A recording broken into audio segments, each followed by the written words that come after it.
भंडारा जिले में लगातार हो रही भारी बारिश ने किसानों की मुश्किल बढ़ा दी है। सितंबर महीने में बड़े पैमाने पर धान उगाने वाले किसानों को अतिवृष्टि के कारण नुकसान हुआ।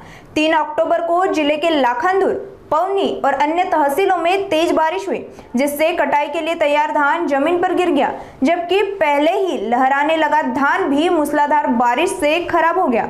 लहराया हुआ धान पकने के बजाय खराब होने लगा है, जिससे भले ही कटाई के लिए धान खेतों में दिख रहा हो, लेकिन उसका सही उत्पादन नहीं होगा। कई इलाकों में धान पूरी तरह से पक नहीं पाया, इसलिए जब यह बाजार में बिक्री के लिए जाएगा तो उसे उचित कीमत नहीं मिलेगी, ऐसा किसानों का कहना है। धान की फसल खराब होने से किसानों में चिंता बढ़ गई है। माझे नाव नरेश मनसाराम धुर्वे, राहणार आंबाडी, तहसील जिल्हा भंडारा। माझी शेती आंबाडी या गावामध्ये 2.5 एकर म्हणजे 1 हेक्टर आहे।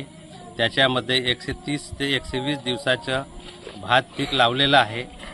ते भात पीक अवघ्या 15 ते 10 दिवसामध्ये कापणी करता आलेला आहे, पण पावसाच्या अतिवृष्टीमुळे, निसर्गाच्या अतिवृष्टीमुळे धान पूर्ण जमीन दोस्त झालेला आहे।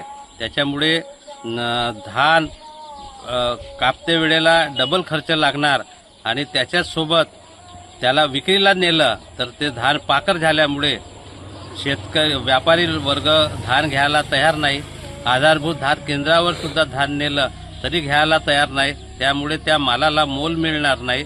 त्यामुळे आम्हाला जो लागलेला खर्च आहे तो सुद्धा निघणे कठीण आहे। याकरता शासनाने आम्हाला एकरी 20,000 रुपये कमीत कमी मदत करावी। आम्हाला एका एकराला 25 ते 30,000 रुपये खर्च येतो। त्याचप्रमाणे आता शेवटच्या टोकावर धान कापणीच्या 10 दिवसाच्या आधीला तुडतुडा हा एक मोठा भयंकर विकार आलेला आहे। त्यामुळे धानाला भरलेला दाना सुद्धा पूर्ण पोखळ करत आहे आणि औषधीच्या खर्चाने शेतकरी त्रस्त होऊन सुद्धा पर्याय साधत नाही।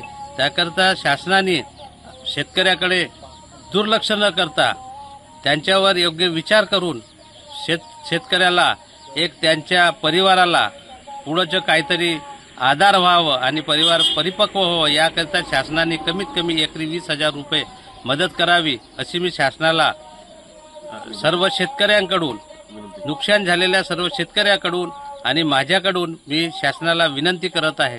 तसेच आपल्या महाराष्ट्र शासनाचे महसूल मंत्री चंद्रशेखरजी बावनकुळे साहेब यांना विनंती करतो की यांनी आपले तलाठी, तहसीलदार, कर्मचारी यांना सर्वांना शेताची पाहणी करून शेतकऱ्यांना पंचनामा करून शेतकऱ्यांना जास्तीत जास्त पद्धतीत मदत होईल अशा पद्धतीने सूचना देऊन सर्व कर्मचाऱ्यांकडून सहकार्य करावे आणि शेतकऱ्यांची थट्टा न करता त्यांना योग्य दर देऊन त्यांच्या प्रपंचाला मजबूती द्यावी, ही मी आपल्या शासनास आणि चंद्रशेखरजी बावनकुळे महसूल मंत्री यांना विनंती करत आहे।